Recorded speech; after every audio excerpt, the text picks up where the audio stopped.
he said he found 87 registered Democrats, 0 Republicans. Mr. Berliner, was he lying when he wrote that? I am not presuming such. We don't track that information about our journalists. Jim Jordan is one of the good guys, congressman from Ohio, of course. He's the one that uncovered the fact that the government literally censored me during COVID and took down one of my tweets with the old regime of Twitter. There was a big congressional hearing over the last couple of days about NPR, because we give NPR and PBS, National Public Radio, Public Broadcast Syndicate, I think it is, we give them a whole bunch of money, and they've become really partisan, lefty places of hackery, let's say. So they brought in the CEO of NPR, Katherine Maher, and asked her, what are you people been doing over there at NPR? We give you a bunch of money. We thought it was just to kind of have some kind of public thing that would be pretty good, kind of maybe pro-America or something. Well, what are you doing all day over there? Is NPR biased? Congressman, I have never seen any instance of political bias determining editorial decisions, no. Well, Mr. Berliner, in his story last year, wrote, in the D.C. area, editorial positions at NPR, he said he found 87 registered Democrats, 0 Republicans. Mr. Berliner, was he lying when he wrote that? I am not presuming such. We don't track that information about our journalists. 87 to 0, and you're not biased? Congressman, I do not believe we are politically biased. No, we are a nonpartisan organization. Nonpartisan organization. What's happening to your listeners over the last 5 years? Went up, down, or stayed the same? It has gone up and down and is now going back up. I thought 5 years ago it was at 60 million. More money for less listeners. You fired the guy who pointed all this out, who said that you were so biased to the left that you lost listeners, which is exactly happening, and you're here maintaining that, you need to continue to get taxpayers. All right, let's do the blue sky version first. First, before anything she said, do you think at this point with the internet, are any of you on the internet?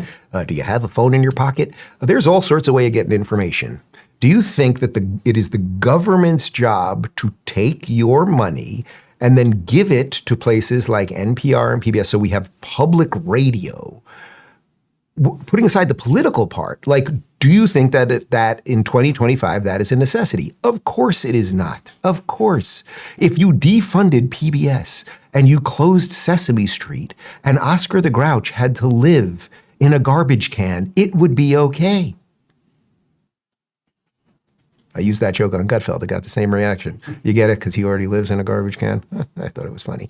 Anywho, so that's just like the blue sky version. Why are we funding this thing? Then as it pertains to the political partisanship, of course it's become lefty. You think on NPR, they're doing stories when they do their stories and they talk like this because they're all drugged up on all of their cocktail of Prozac and whatever else. And we talk like this and we tell you something like this because we're talking like this. And that means we're the good guys because we sound like asexual robots because we're talking like this. Do you think they ever do a story on, I don't know, maybe being pro-life? Do you think they ever do a story on that? Do you think they ever do a story on, I don't know, why capitalism is good, why strength through peace makes sense? Of course not. Of course it's become partisan. So the fact that it's losing viewers or listeners is in some sense irrelevant. Should we be funding it in the first place? And then obviously they've become highly partisan.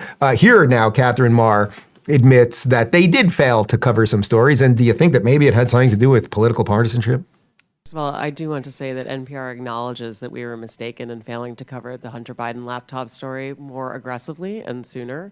Our current editorial leadership. In Wuhan? We recognize that we were reporting at the time, but we acknowledge that the new CIA evidence is worthy of coverage and have covered it. Oh, that's something. So you're not partisan, but you just happen to miss basically the two biggest stories. I guess you could throw a Russia collusion story, which I'm sure you guys were running with because that one fit your thing, right? Fit the narrative. But you missed the COVID thing. And, you missed the Hunter Biden laptop thing. So, again, why should the people of the United States give you money, lady? Fellas, let's be real. Everyone could use an extra hand. But with Blue Chew, you get an extra leg. They're the original service offering chewable tablets to help you with performance, and now they've taken it up a notch. Introducing Blue Chew Max, a powerhouse formula combining the active ingredients of Viagra and Cialis into one chewable tablet. This combo is so strong you might even have to move towns with the amount of noise you'll be making. That means fast-acting, long-lasting support when you need it most. Be ready when the moment's right. Sign up at BlueChew.com, consult with a licensed medical provider, and once approved, your prescription ships directly to your door discreetly and hassle-free. No waiting rooms, no awkward conversations, no pharmacy lines. And here's the best part. We've got a special deal just for you. Try your first month of Blue Chew free when you use promo code Rubin. Just pay $5 shipping.